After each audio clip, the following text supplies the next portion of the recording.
Arrivals Men Apparels near Town Square, Vandoor. Manjummel boys കേരളത്തിലും തമിഴ്നാട്ടിലും വൻ ഹിറ്റായതിനു പിന്നാലെ സിനിമയ്ക്ക് കാരണമായ യഥാർത്ഥ സംഭവത്തിൽ മഞ്ഞുമൽ സ്വദേശികളായ യുവാക്കളെ മർദ്ദിക്കുകയും പണം തട്ടിയെടുക്കുകയും ചെയ്ത പോലീസുകാരെ കുറിച്ച് അന്വേഷിക്കാൻ തമിഴ്നാട് ആഭ്യന്തര സെക്രട്ടറി പി അമുദ തമിഴ്നാട് DGPയോട് നിർദ്ദേശിച്ചു. നിലമ്പൂർ സ്വദേശിയും റെയിൽവേ കൺസൾട്ടേറ്റീവ് കമ്മിറ്റി മുൻ അംഗവുമായ വി ഷിജു എബ്രഹാം തമിഴ്നാട് ആഭ്യന്തര സെക്രട്ടറിക്ക് നൽകിയ പരാതിയിലാണ് നടപടി. 2006 നടന്ന സംഭവത്തിലാണ് 18 വർഷങ്ങൾക്ക് ശേഷം ഇപ്പോൾ അന്വേഷണം ആരംഭിക്കുന്നത്. എറണാകുളം മഞ്ഞുമലിൽ നിന്നാണ് 2006 ഒരു സംഘം യുവാക്കൾ കൊടൈക്കനാൽ സന്ദർശിക്കാൻ പോയത്. അതിലൊരാൾ ഗുണ കേവ് എന്നറിയപ്പെടുന്ന ഗുഹയിൽ വീണുപോവുകയായിരുന്നു. പരിഭ്രാന്തരായ ചെറുപ്പക്കാർ കൊടൈക്കനാൽ പോലീസ് സ്റ്റേഷനിൽ ചെന്ന് സഹായം അഭ്യർത്ഥിച്ചു.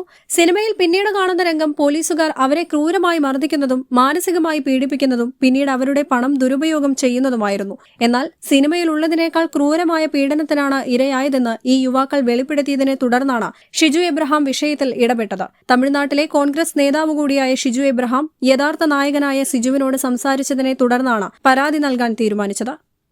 News desk സഹ്യാനൗ.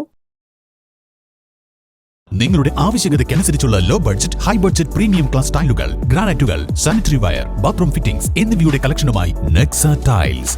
Luxury is in each detail. Ambalappadi, Nilambur road, Wandoor.